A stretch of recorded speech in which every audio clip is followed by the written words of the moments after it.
Hello student, last video में chapter 1 यहाँ तक रीड किया था। In this manner he took a trip each time that he was hungry.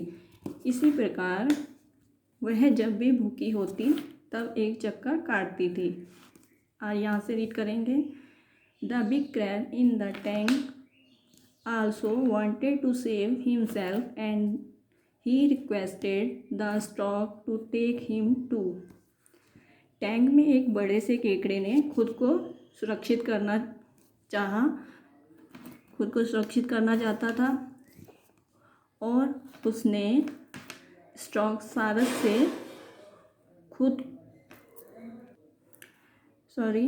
उसने requested means अनुरोध। उसने सारस से उसे ले जाने का अनुरोध किया। The stork thought it was a good idea to try a new dish. New dish होता है नया पकवान। थॉट मीन्स होता है विचार। सारस ने सोचा कि यह एक नया पकवान की कोशिश करने का एक अच्छा विचार है। Let me try something new. मुझे कुछ नया करने की कोशिश करनी चाहिए। He agreed to take the crab on his next trip. वह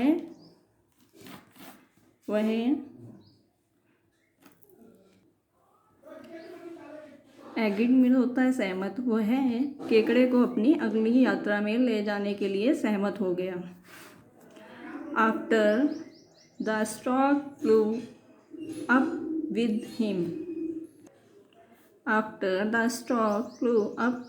him, सारस ने उसके साथ उड़ान भरी। The crab looked down to see what his new surrounding would be like. The crab looked down to see what his new surrounding would be like. केकड़ा looked down नीचे see what his new surrounding would be like. केकड़ा नीचे कुछ new अपने surrounding में चारों तरफ कुछ नया देखना चाहता था। All he could see was dry land, पर वहाँ सब सूखी धरती थी। He questioned the stork about this. वह सारस से पूछता है Where is the big tank? Where is the big tank? कहाँ है बड़ा tank? Where is the big tank? बड़ा टैंक कहाँ है? The stork laughed wickedly and pointed to the rock below where the crab saw a heap of fish bones. The stork laughed means होता है हंसना। सारस बहुत बुरी तरह से हंसा and pointed to the rock below where the crab saw a heap of fish bones. heap means होता है ढेर, bones मीन्स होता है हड्डियाँ।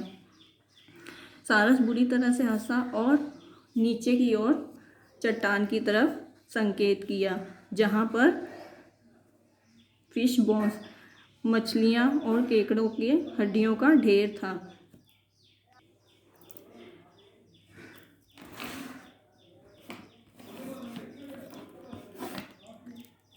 The crab realized that he was to be the stork's next meal.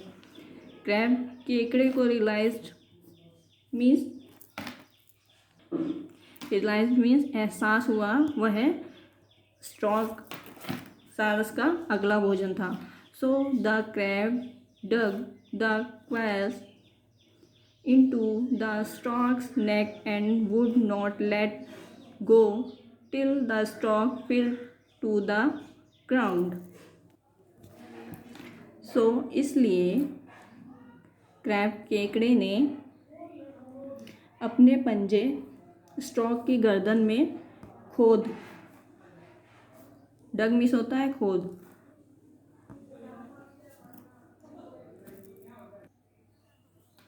इसलिए केकड़े ने अपने पंजे सारस की गर्दन में खोद लिए और जब तक सारस नीचे ना गिर जाए, ग्राउंड नीचे ना गिर जाए, तब तक उसे जाने ना दिया।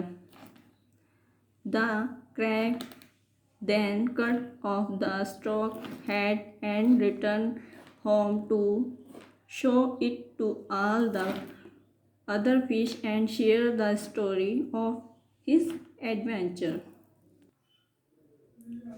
The crab then cut off the stork head. उसके बाद केकड़े ने सारस की गर्दन को काट दिया, हेड सर को काट दिया, and return home to show it to all the other fish and share the story of his adventure. और उससे दूसरी मछलियों को दिखाने तथा उनसे सभी मछलियों को बचाने के